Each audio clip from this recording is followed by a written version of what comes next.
તહેવારોની રજામાં સુરતના કાપોદ્રામાં decay and Sons diamond કંપનીમાં તસ્કરો ત્રાટક્યા હતા. કંપનીની ઓફિસની તિજોરી કટરથી કાપીને 25 કરોડના હીરા રોકડની સાથે સીસીટીવી ડીવીઆર પણ તસ્કરો લઈને ફરાર થઈ ગયા હતા. બનાવની જાણ થતાં ડીસીપી, એસીપી, શહેર ક્રાઇમ બ્રાન્ચ સહિતના એફએસએલની ટીમ ઘટનાસ્થળે પહોંચી ગઈ. કાપોદ્રા વિસ્તારમાં આવેલી ડીકે એન્ડ સન્સ ડાયમંડ કંપનીમાં છેલ્લા 3 દિવસની જાહેર રજાનો લાભ ઉઠાવીને તસ્કરોએ ચોરીને અંજામ આપ્યો.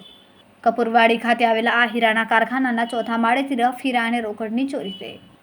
તસ્કરોએ માત્ર હીરા અને રોકડ જ નહીં પરંતુ ચોરીના કોઈ પુરાવા ન રહે તે માટે ફેક્ટરીના તમામ સીસીટીવી કેમેરાની તોડફોડ કરીને ડીવીઆર પણ ઉઠાવી ગયા.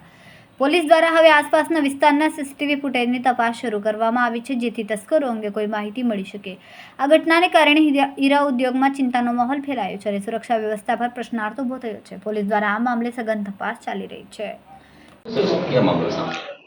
कापोद्रा पुलिस स्टेशन के विस्तार में कोडियार नगर कपूरवाड़ी के एरिया में डायमंड का एक एक्सपोर्ट इंपोर्ट का इनका बिजनेस था, ऑक्शन करने का बिजनेस था, डीके एंड सन्स नाम का. यहाँ पे पिछले 2-3 दिन से रजा जो अपना जन्माष्टमी और इंडिपेंडेंस डे का रजा था, तो ये खाता जो डायमंड का था ये पे बंद था. अभी ये पता चला है कि इस खाते में चोरी का बनाव बना है और तिजोरी में गैस कटर मशीन से काट के ये माल ले गए हैं. पुलिस यहाँ पे घटना स्थल पे पहुंची है और आगे की कार्रवाई हम कर रहे हैं. सारा सीसीटीवी क्राइम की टीम सब लगी हुई है, पराचा की टीम, कापोद्रा की टीम सब लगी हुई है और हम इसको जल्दी से जल्दी पकड़ने की कोशिश करेंगे.